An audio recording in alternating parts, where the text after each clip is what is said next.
Welcome to the Straight from the Source's Mouth podcast. Frank talk about sex and dating.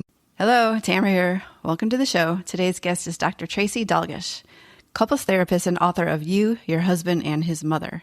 Thanks for joining me, Tracy. Thank you so much, Tamara, for having me here. Yes, when I saw the title of your book, it sounded very intriguing, and I can see why people would need this information. So how did you come to know this information, or did you get started in your line of work, wherever you want to start? Yes, absolutely. And, what motivated me to write this book as a psychologist and couples therapist is really almost 20 years of working with people, either through research, doing my PhD, or through the clinical work that I've done. And every couple comes into my office wanting to feel like they're on the same page, wanting to feel like a team, and learn how to communicate and feel more connected.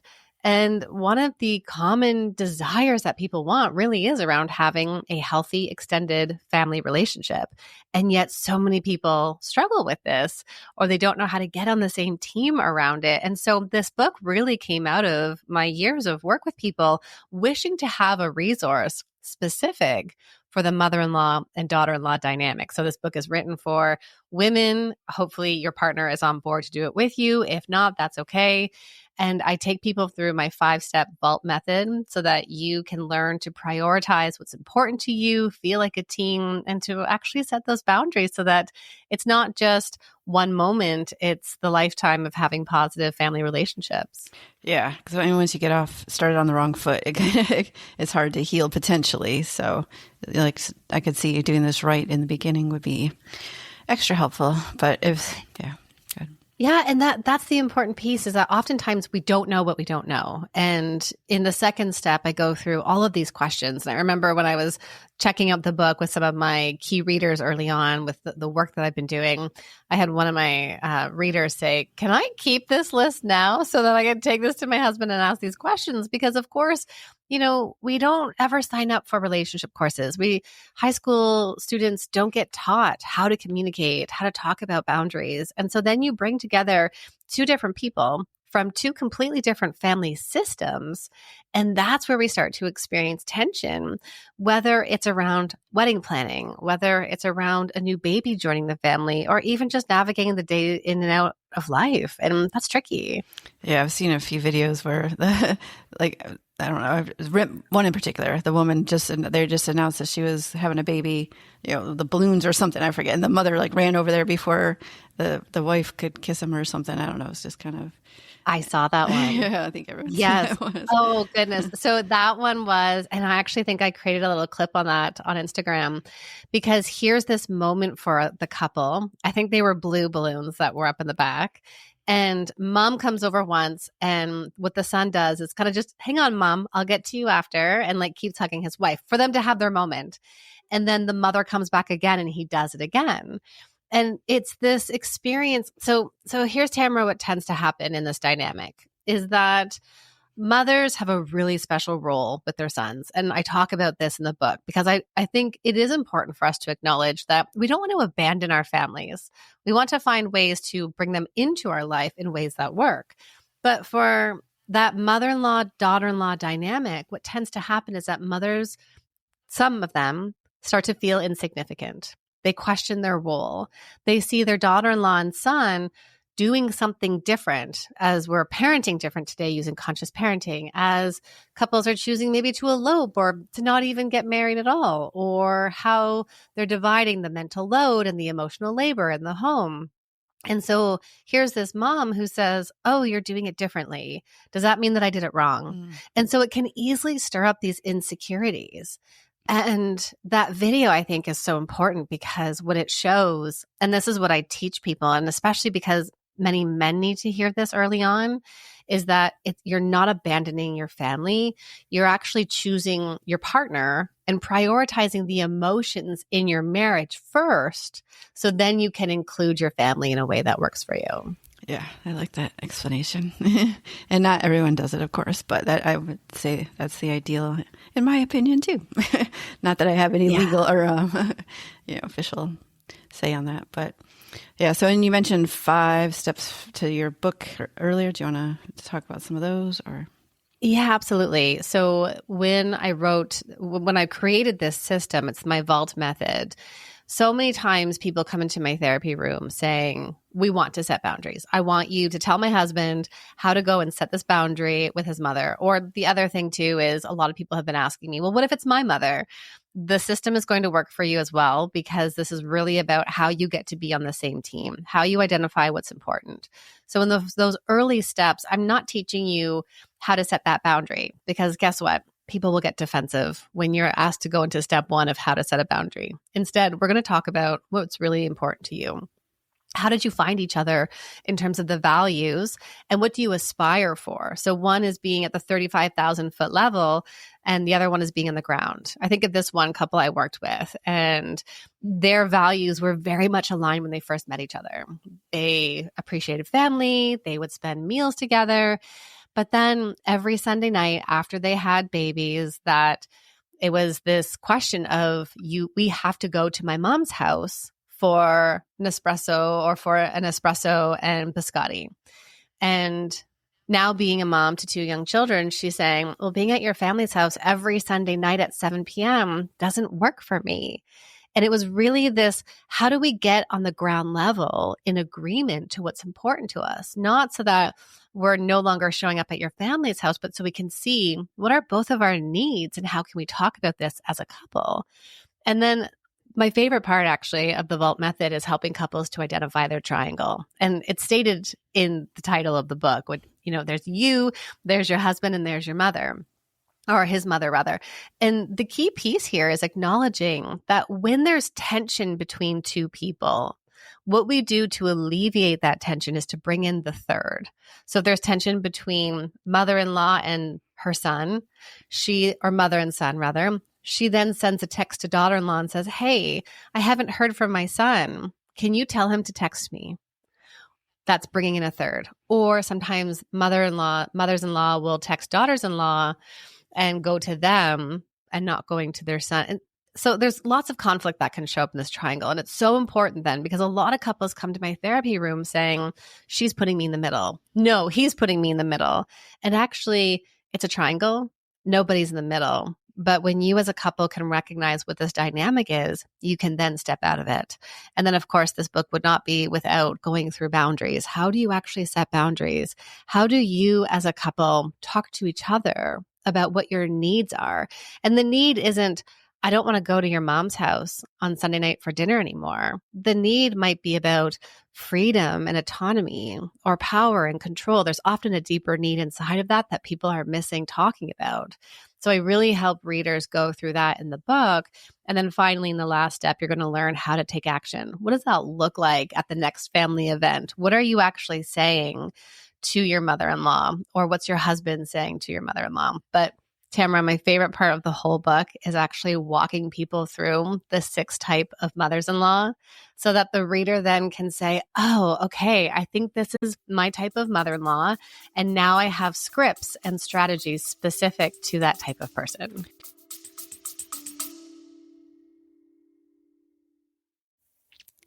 Hi, Tamara here. Just wanted to break in and say, if something you're hearing is making you think of a friend who could use this information, feel free to forward it to them right now. They would probably really be grateful for that. Thank you so much. Bye. It's a complex dynamic.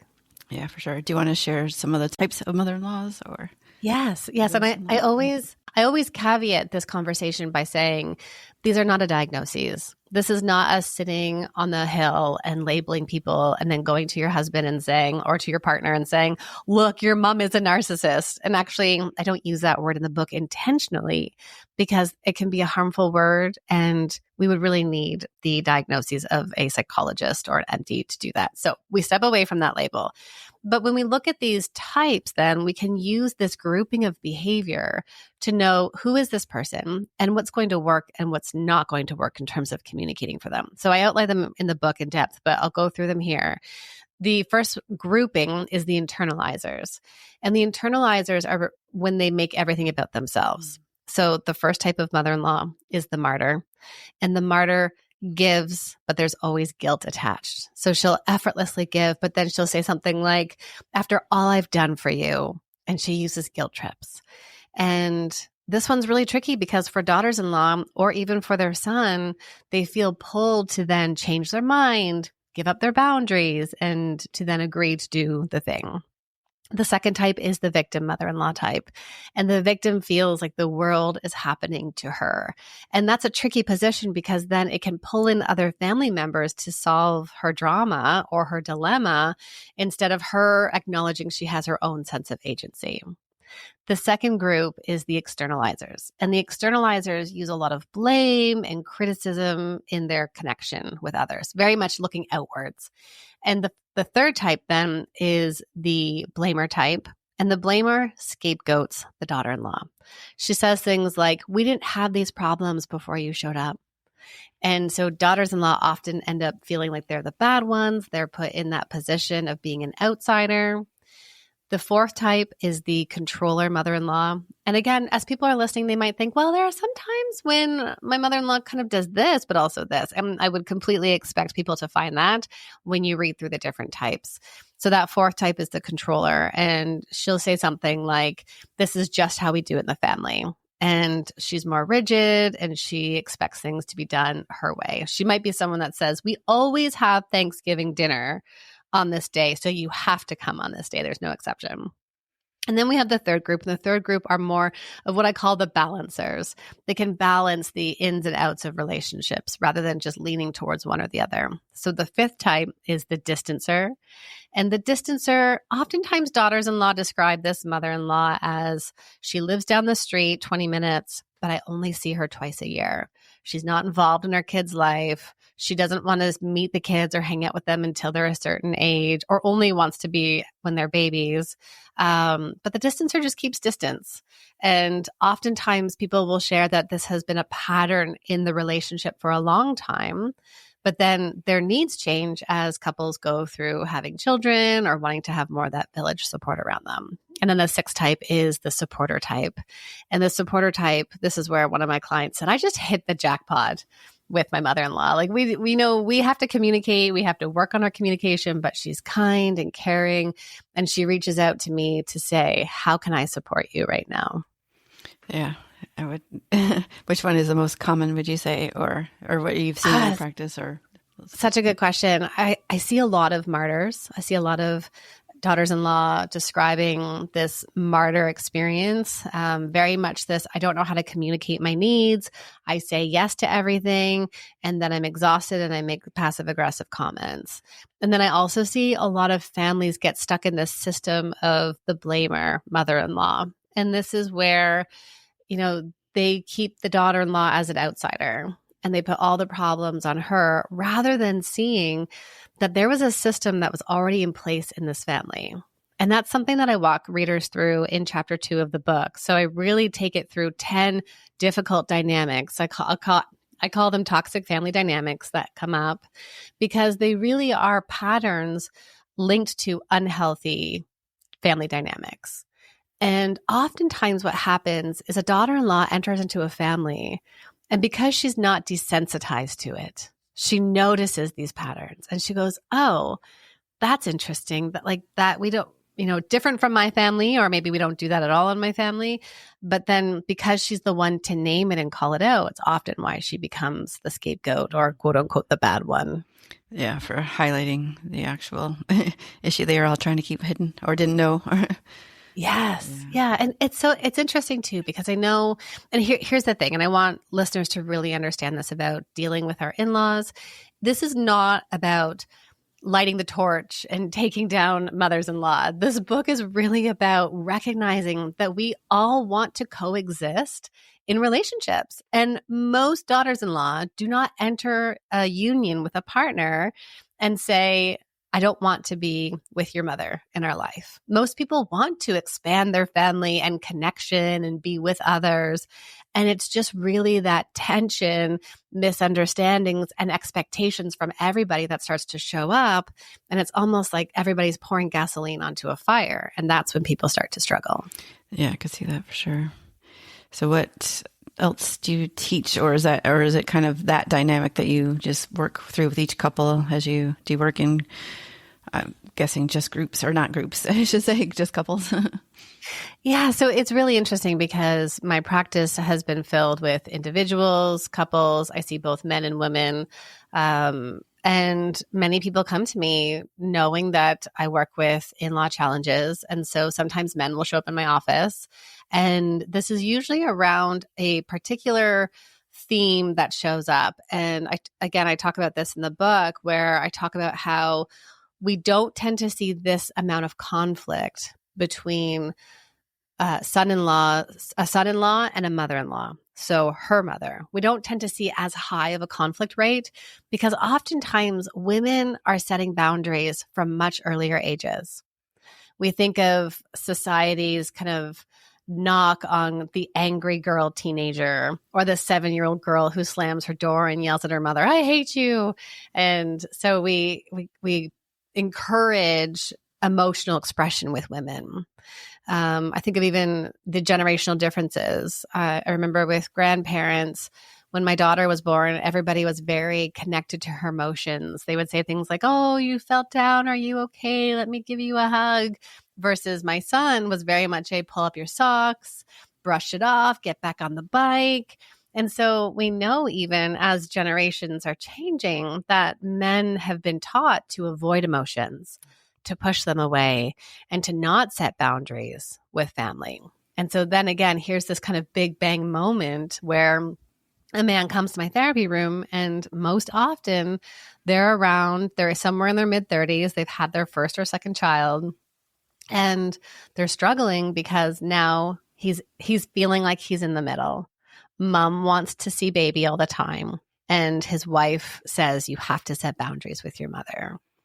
And so I do tend to see that in my practice. And it's tricky because, here's the thing. We don't want to be angry. No, I don't want to say that. I want to say we don't want to, a lot of times when we get to that place of estrangement, it's not because one thing happened. It's because it's a death by 1,000 paper cuts. It's losing connection and misunderstanding and people not being able to take accountability and responsibility in their relationships. And it leads into all kinds of challenges. Yeah, I could definitely see that. Yeah. Do you want to share if people want to work with you, or is it more you'd just like to offer your book to others? Yeah, absolutely. I love the opportunity to connect with people. So you can find me on drtracyd.com. That's my website. And I support people all over the world. So if you're looking for support, reach out to me and then we can see if we're a good fit. And then you can also see the details of my book there, which comes out on November 4th. And I have a lot of other free resources available for people. So if you find that when you're communicating with your partner and you get defensive, I've got a guide there with 10 sample scripts to help you. I know how much we love scripts when we get in those sticky relationship moments. But that's the other piece too, Tamara, is that people will really learn how to communicate, not just through the book, but through my work, what it actually means to communicate with our partner, how we heal these old wounds that are repeated through generations. And then we're coming together as this couple. So people can find me at my website and all the book details are there as well. Okay. And then what you just said about just the dynamics of the wounds and stuff, what are some of the prevalent ones that you see, like are the ones that people make the most mistakes doing? Yeah. The first one that comes to mind is denial. And we do this in such insidious ways. So when I think about the in-law dynamic, even your wife comes to you and says, "Hey, it didn't feel good earlier when your mom criticized how we're handling baby right now." Or when your mom told me, like, "Are you feeding my son? Like, look at him, he's withering away." Stories that I have heard from people. And the challenging piece then is her husband then looks at her and says, "She didn't mean that. It's not that bad. Don't be so sensitive. It's just my mom. She means well." And it's in this moment where one partner is denying the other person's experience. And that denial is often part of a family system. And so when we go back and look at his family and what his parents did with his feelings, they likely denied his experience as well. And this is the challenging piece in unhealthy family dynamics is it's almost like we are attached at the arm. So our limbs are attached together. And whatever a parent is feeling, then they want their adult child to feel the same, or when they were children to feel the same. Instead of what a healthy family system looks like is when adult child says, okay, mom, we can't be there for Thanksgiving dinner on this day. She says, okay, I feel a little bummed about that. I also understand that you're navigating your family and other commitments. And why don't we find another day for that? And you're not responsible for my feelings. And that's how we break out of those unhealthy family wounds that show up.